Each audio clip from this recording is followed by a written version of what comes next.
పుంగనూరులో గొడవలపై MP Mithun Reddy మంత్రి రాంప్రసాద్ రెడ్డి మధ్య మాటల యుద్ధం జరిగింది. వైసీపీ కార్యకర్తలపై దాడులను చంద్రబాబు లోకేష్ ప్రోత్సహిస్తున్నారన్న మిథున్ రెడ్డిపై తీవ్ర విమర్శలు చేశారు మంత్రి రాంప్రసాద్.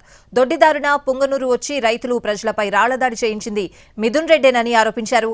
పెద్దిరెడ్డి కుటుంబం మళ్లీ దాడులు చేయిస్తే ప్రతి దాడులు తప్పవని హెచ్చరించారు.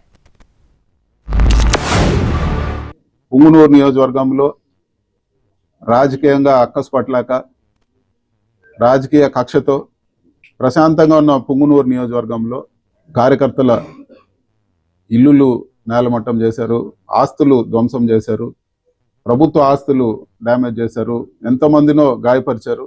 ఇవన్నీ కూడా చంద్రబాబు లోకేష్ ప్రోద్బలంతోనే ఇవన్నీ కూడా జరుగుతున్నాయని చెప్పి కూడా నేను తెలియజేస్తా ఉన్నాను. ప్రాజెక్టులలో భూములు కోల్పోయిన వారు ఎవరైతే వాళ్ళ వల్ల దెబ్బతిన్న వాళ్ళు 5 సంవత్సరాల నుంచి ఉన్నారో వాళ్ళు అక్కడికి వెళ్ళి వారితో మాట్లాడి వాళ్ళ సమస్యల గురించి చెప్పేదానికి పోతే లోపల నుంచి దొంగచాటున రాళ్లతో దాడి చేయడం జరిగింది.